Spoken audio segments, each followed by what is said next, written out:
वक्रतुंड महाकाय सूर्यकोटी समप्रभा निर्विघ्नं कुर्मे देवः सर्व कार्येषु सर्वदा। नमस्कार मंडळी, श्री स्वामी समर्थ गणपती बाप्पा मोरया। संकष्टी चतुर्थी ही गणपती बाप्पांना समर्पित असून दर महिन्याला ही संकष्टी चतुर्थी येत असते आणि या गणपती बाप्पांची विघ्नहर्त्याची आपल्यावर आपल्या कुटुंबावर सदैव कृपा राहावी आणि त्यांच्या कृपेने आपल्या सर्व इच्छा मनोकामना पूर्ण व्हाव्यात, आपल्यावरील सर्व संकट विघ्न बाधा दूर व्हाव्यात यासाठी आपण काही ना काही उपाय सेवा तोटके करत असतो। असाच एक साधा सोपा परंतु अत्यंत प्रभावी उपाय आज आपण या व्हिडिओमध्ये जाणून घेणार आहोत। या संकष्टी चतुर्थीच्या दिवशी आपल्याला घरी एका झाडाची मुळी घेऊन यायची आहे आणि त्याची आपल्याला एक सेवा करायची आहे। आता कोणत्या झाडाची ही मुळी घेऊन यायची आहे आणि कोणत्या प्रकारची सेवा करायची आहे याविषयीची अगदी थोडक्यात पण महत्त्वाची माहिती जाणून घेण्याकरिता व्हिडिओ शेवटपर्यंत पहा। त्याचबरोबर चॅनलवर जे नवीन आहेत त्यांनी चॅनलला सबस्क्राईब करा आणि व्हिडिओ पाहत असताना व्हिडिओला लाईक करायला विसरू नका। आपल्या सनातन धर्मामध्ये अनेक झाडांना आणि वनस्पतींना पवित्र मानलं गेलं आहे, जसं की पिंपळ असेल, तुळशी, केळी, आवळा, शमी यासारखी झाडं आणि वनस्पती। असं म्हणतात की या पवित्र वृक्षांमध्ये किंवा वनस्पतींमध्ये देवी देवता वास करत असतात आणि म्हणूनच या झाडांची काळजी घेणं, पूजा करणं अत्यंत शुभ मानलं जातं। आणि म्हणूनच अशा एका झाडाची मुळी आपल्याला या संकष्टी चतुर्थीच्या दिवशी आपल्या घरी आणायची आहे। तर आता हे झाड कोणतं आहे, तर हे झाड आहे रुईचं झाड। या रुईच्या झाडांची पानं व फुलं यांची माळ भगवान हनुमानांना आपण वाहत असतो। त्याचबरोबर या रुईच्या झाडाचे उपाय, फायदे, महत्त्व आपल्या सर्वांनाच माहीत असेल आणि म्हणूनच आपण या संकष्टी चतुर्थीच्या दिवशी हा उपाय करायचा आहे। आता दर महिन्याला ही संकष्टी चतुर्थी येत असते, त्यामुळे तुम्ही कोणत्याही संकष्टी चतुर्थीला हा उपाय केला तरी देखील चालेल। हा उपाय केल्यानं आपल्यावरील सर्व संकट विघ्न मी अगोदर सांगितल्याप्रमाणे दूर होतील। आता हे रुईचं जे झाड आहे तर हे झाड मंदार किंवा आर्क या किंवा यापेक्षा वेगवेगळ्या नावाने आपल्या महाराष्ट्रामध्ये किंवा संपूर्ण भारतामध्ये ओळखलं जातं। या रुईच्या झाडाच्या मुळाचा वापर करून अनेक तांत्रिक क्रिया देखील केल्या जातात। आपल्या हिंदू धर्मशास्त्रानुसार हे रुईचं झाड भगवान शिवशंकरांना अतिशय प्रिय आहे। यासोबतच या झाडामध्ये भगवान श्री गणपती बाप्पा, श्री गणेश वास करतात असं देखील म्हटलं जातं। आणि या रुईच्या झाडाचे मुख्यतः दोन प्रकार असतात, एक की श्याम रुई आणि दुसरं श्वेत रुई। श्याम रुईची फुलं थोडीशी निळसर असतात आणि श्वेत रुई म्हणजेच पांढऱ्या रंगाची या झाडाला फुले येतात। आणि तांत्रिक क्रिया ज्या केल्या जातात तर त्या क्रियामध्ये श्याम आणि श्वेत रुईपैकी श्वेत रुईचा जास्त वापर केला जातो। तर आपण आज जो हा उपाय जाणून घेणार आहोत, ज्या झाडाची मुळे आपल्याला घरी घेऊन यायची आहे तर ते आहे श्वेत मंदार म्हणजेच पांढऱ्या रुईच्या झाडाची मुळे आपल्याला घरी घेऊन यायची आहे। आता जर तुम्ही शहरामध्ये जर राहत असाल तर तुम्हाला हे मिळणं थोडंसं शक्य होणार नाही किंवा थोडं कठीण जाईल। तर अशा लोकांनी आपल्या जवळपास असणाऱ्या एखाद्या मंदिराच्या बाजूला, एखाद्या शॉपमध्ये, एखाद्या दुकानामध्ये ज्या ठिकाणी देवी देवतांचं साहित्य मिळतं तर त्या ठिकाणी चौकशी करावी। या ठिकाणी तुम्हाला हे रुईच्या झाडाचं मूळ अवश्य मिळेल आणि गावच्या ठिकाणी तर हे रुईचं झाड असतंच। आता या रुईच्या झाडाचं मूळ घेत असताना जे जुनं खोड झालेलं असेल, म्हणजे खूप वर्षापूर्वीचं जर झाड असेल तर त्याच झाडाचं आपल्याला हे मूळ घ्यायचं आहे। जर तुम्हाला खूप जुनं जर झाडं मिळत नसेल तर मग मिळेल त्या झाडाचं तुम्ही घेऊ शकता। असं म्हणतात की या रुईच्या झाडाच्या मुळामध्ये 11 वर्षानंतर श्री गणपती बाप्पा वास करतात आणि या ठिकाणी गणपती बाप्पांची प्रतिमा आपोआपच निर्माण होते। आणि म्हणूनच शक्यतो आपल्याला जर जुनं म्हणजे खूप वर्षापूर्वीचं, दिवसापूर्वीचं जर झाड मिळालं तर अतिशय उत्तम। तर त्या झाडाची आपल्याला मुळे घ्यायची आहे आणि याचा उपाय आपल्याला करायचा आहे। आता हा उपाय करण्यापूर्वी आपल्याला काय करायचं आहे, तर आपल्याला या संकष्टी चतुर्थीच्या आदल्या दिवशी या जे रुईचं झाड आहे तर त्या रुईच्या झाडाजवळ जायचं आहे। त्या ठिकाणी जाऊन आपल्याला सर्वप्रथम या रुईच्या झाडाची विधिवत पूजा करायची आहे। या रुईच्या झाडाला आपल्याला जल अर्पण करायचं आहे। पाणी अर्पण करत असताना या पाण्यामध्ये आपल्याला चिमूटभर काळे तीळ आणि चिमूटभर हळद टाकायची आहे। एक जास्वंदीचं फूल घालायचं आहे आणि त्यानंतर हे जे पाणी आहे तर हे पाणी तुम्हाला या झाडाला अर्पण करायचं आहे आणि त्यानंतर त्यातलं थोडंसं पाणी घरी वाचून देखील आणायचं आहे।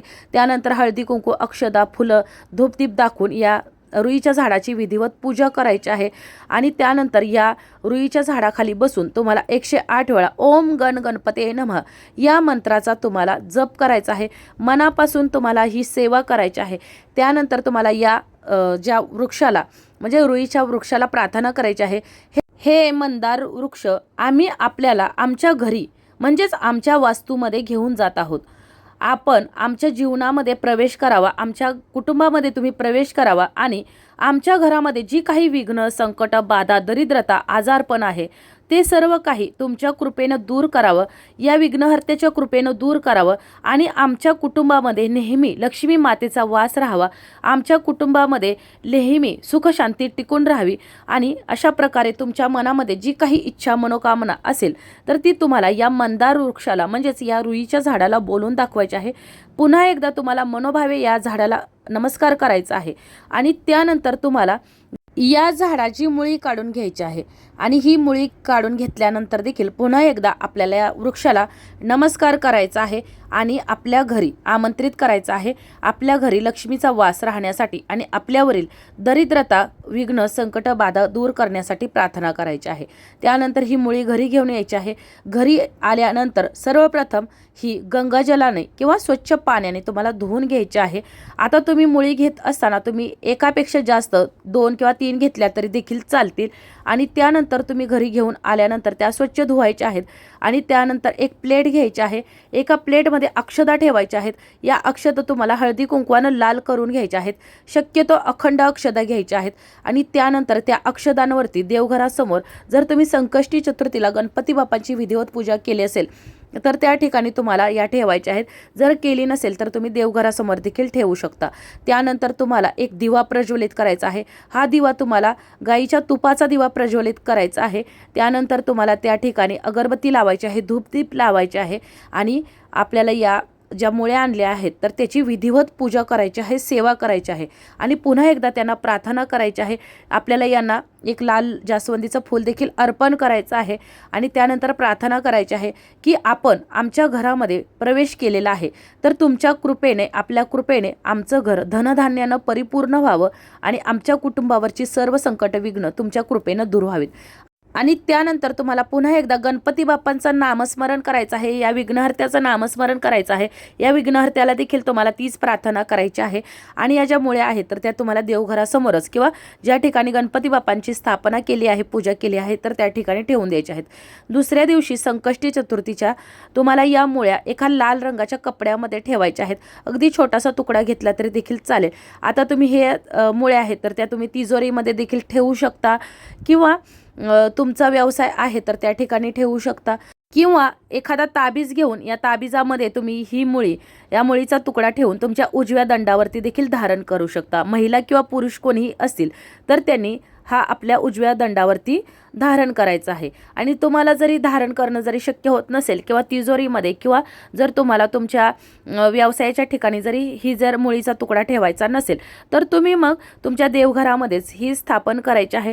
दररोज देवघरातील देवी देवतांची पूजा करत असताना या मुळीची देखील तुम्हाला पूजा करायची आहे, धूपदीप दाखवायचा आहे. आणि मी तुम्हाला सांगितल्याप्रमाणे जर तुम्हाला 2 किंवा 3 जर मुळी मिळत असतील तर एखादी मुळी तुम्ही तुमच्या पर्समध्ये, पॉकेटमध्ये देखील ठेवू शकता. तुम्ही जर एखाद्या महत्त्वाच्या कामासाठी जात असाल किंवा एखादं काम जर पूर्ण होत नसेल तर त्या ठिकाणी तुम्ही ही मुळी घेऊन जाऊ शकता, जेणेकरून तो या विघ्नहर्त्याच्या कृपेनं तुमच्यावर कोणतंही विघ्न, संकट येणार नाही आणि तुमच्यावरची जी संकट आहेत तर ती दूर होतील. तर त्यासाठीच तुम्हाला या मुळीचा अतिशय साधा, सोपा परंतु प्रभावी उपाय करायचा आहे. जर आता समजा तुम्हाला जर ही मुळी मिळणं शक्यच होत नसेल तर तुम्ही मग जास्वंदीच्या झाडाचं मूळ देखील घेऊन येऊ शकता आणि या मुळाचा देखील तुम्ही उपाय करू शकता. जास्वंद हे देखील गणपती बाप्पांना अतिशय प्रिय आहे, त्यामुळे तुम्ही या मी सांगितल्याप्रमाणेच तुम्ही या जास्वंदीच्या मुळीचा देखील उपाय करू शकता, सेवा करू शकता. अतिशय साधी सोपी परंतु अत्यंत प्रभावी सेवा आहे. म्हणूनच तुम्ही कोणत्याही महिन्याच्या संकष्टी चतुर्थीला ही सेवा करू शकता, हा उपाय करू शकता. तर अशा प्रकारे आपल्याची ही माहिती, आजचा हा व्हिडिओ तुम्हाला कसा वाटला कमेंट करून जरूर कळवा.